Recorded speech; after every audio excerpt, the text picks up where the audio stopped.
This recipe is available in Marathi as well as English. For English, see the description below the video to see the ingredients and procedure to follow. Thank you.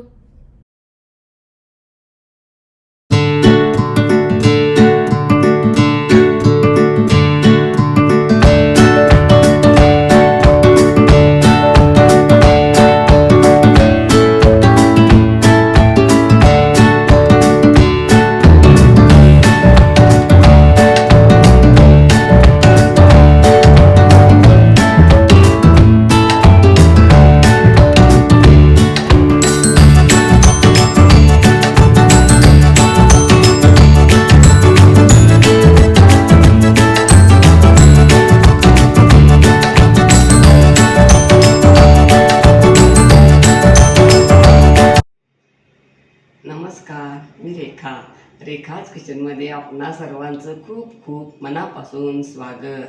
शेवया तर आपणा सर्वांना माहीत आहेतच. शेवयापासून आपण शेवयाची खीर, उपमा वगैरे वेगवेगळे पदार्थ करतोच. तर आज आपण करायला एकदम सोपा आणि पटकन होणारा पारंपरिक पदार्थ, पौष्टिक, रुचकर नारळाच्या दुधातील नाचणीच्या शेवया कशा करायच्या हे पाहणार आहोत.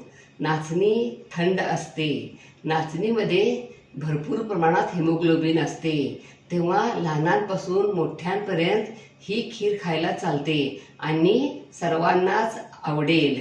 या अगोदर आपण 111व्या एपिसोडमध्ये नारळाचे दूध कसे काढायचे हे देखील पाहिले आहे आणि नारळाच्या दुधाचे आयुर्वेदिकदृष्ट्या आपल्या शरीराला कोणकोणते फायदे होतात हे जाणून घेतलं आहे. आणि 152व्या एपिसोडमध्ये नाचणी सत्व कसे करायचे हे पाहिले होते.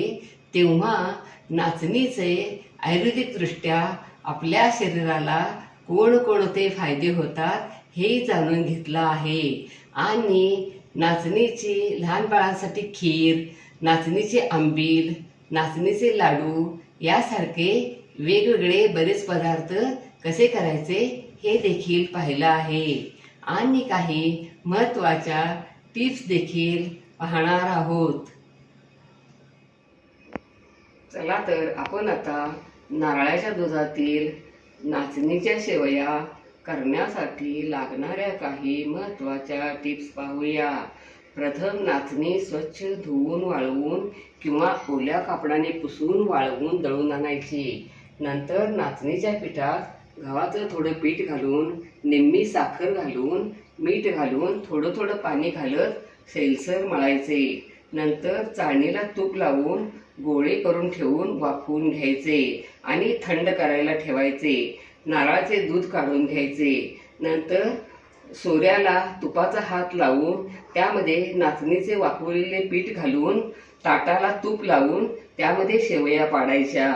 नंतर नारळाच्या दुधात ड्रायफ्रूट्स, वेलची पूड, जायफळ पूड घालायची. त्यामध्ये शेवया घालायच्या.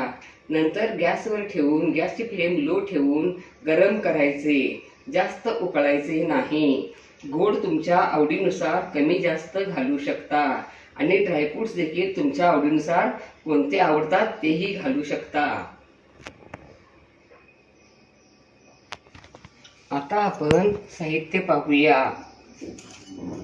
पाणी या मेजरमेंटच्या कपानं 1 कप गच्च भरून नाचणीचं पीठ, 2 कप नारळाचं दूध, 2 ते 3 टेबलस्पून नारळाचा कीस, काजू, बदाम, पिस्ता यांची जाडसर पूड, 2 टेबलस्पून साजूक तूप, अर्धा कप दळलेली साखर. इथं तुम्ही मोठी साखर घेतली तरी चालते, पण पीठ मळताना दळलेली साखरच घालायची आहे. 1 टीस्पून वेलची पूड, पाव टीस्पून जायफळ पूड, पाव टीस्पून मीठ, 2 टेबलस्पून गव्हाचं पीठ. आता आपण नाचणीचं पीठ भिजवूया. नाचणीचं पीठ, गव्हाचं पीठ, मीठ, दळलेली साखर 2 टेबलस्पून घालूया आणि नंतर उरलेली आपण नारळाच्या दुधात घालणार आहोत. आणि हे मिक्स करूया.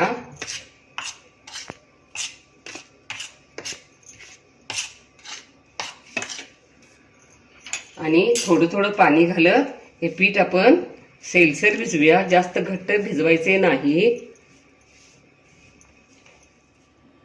तर हे नाचणीचं पीठ सैलसर भिजवून झालं. मला अर्धा ग्लास पाणी लागलेलं आहे. आता आपण पॅन गरम करायला ठेवूया. पॅनमध्ये पाणी घालूया. यामध्ये स्टँड ठेवूया आणि आता चाळणीला तूप लावूया.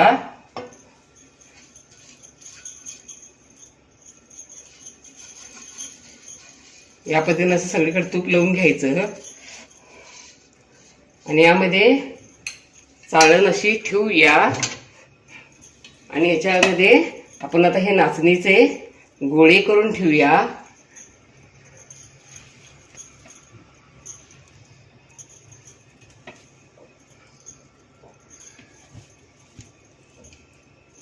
आता हे गोळे 10 मिनिटं वाफवून घेऊया. आणि वाफवून घेऊन थंड करायला ठेवूया. ह्याच्यावरती झाकण ठेवूया. नाचणीचे उंडे वाफवून थंड करून झाले. आपण आता असं एक ताट घ्यायचं. ताटाला तूप लावायचे आणि असा चकलीचा असा साचा घ्यायचा. याला पण आतल्या साईडनं आपण असं तूप लावून घेऊया म्हणजे याला पीठ चिकटणार नाही. आणि अशी शेव पाडतो ती डिश घ्यायची अशी. हे याला पण तूप लावूया. दोन्ही बाजून लावूया आणि यामध्ये ठेवूया. असे साच्याला बसवूया आणि या साईडला देखील इकडं याला तूप लावूया. आणि आता यामध्ये हे नाचणीचं पीठ घालूया. किती छान मऊ शिजलं आहे. यामध्ये भरूया साच्यामध्ये. या पद्धतीनं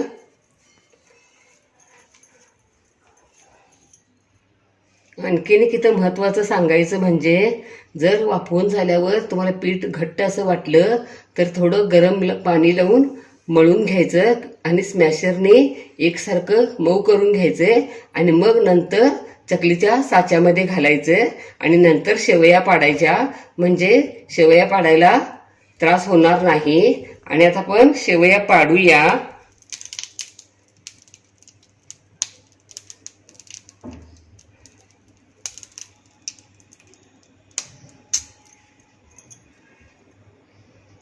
हे बघा या पद्धतीने अशा शेवया पाडायच्या. या पद्धतीने आपण सगळ्याच अशा शेवया पाडून घेऊया. शेवया पाडून झाल्या. आपण आता पॅनमध्ये नारळाचं दूध घालूया. यामध्ये ड्रायफ्रुट्स घालूया. ओलं खोबरं घालूया. वेलची पूड, जायफळ पूड व्यवस्थित हे मिक्स करूया. गॅसची फ्लेम लो ठेवायची आहे. आणि यामध्ये आपण आता ह्या नाचणीच्या ह्या पाडलेल्या शेवया घालूया. व या पद्धतीनं असं उचलायच्या आणि या पद्धतीनं अशा यामध्ये ठेवायच्या. हे बघा या पद्धतीनं अशा सगळ्या ठेवायच्या.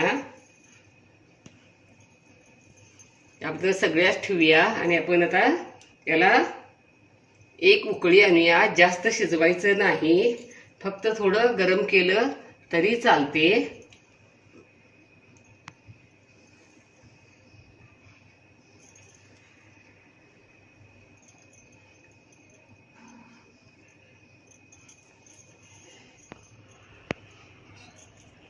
शेवया सगळ्यामध्ये घालून झाल्या दुधामध्ये.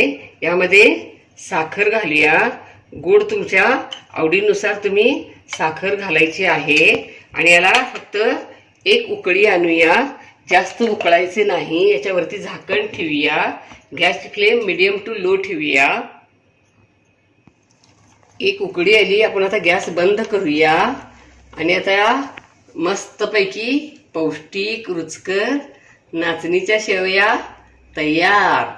वाह, क्या बात है, लाजवाब. अशा पद्धतीने नारळाच्या दुधातील नाचणीच्या शेवया तुम्ही जरूर करून बघा. तुम्हाला नक्कीच आवडतील. लाईक आणि सबस्क्राईब करा. कमेंट बॉक्समध्ये कमेंट टाका. पुन्हा असेच भेटत राहू नवीन नवीन वेगवेगळ्या आणि छान छान रेसिपी घेऊन, महत्त्वाच्या टिप्ससह. धन्यवाद. मस्त खा आणि स्वस्त रहा आणि आपले आरोग्य उत्तम ठेवा. Don't forget to like, share, comment and subscribe. Hit the notification bell ting to get the notifications whenever we upload the new video. Stay tuned for healthy, homemade and tasty recipes every week. Thank you.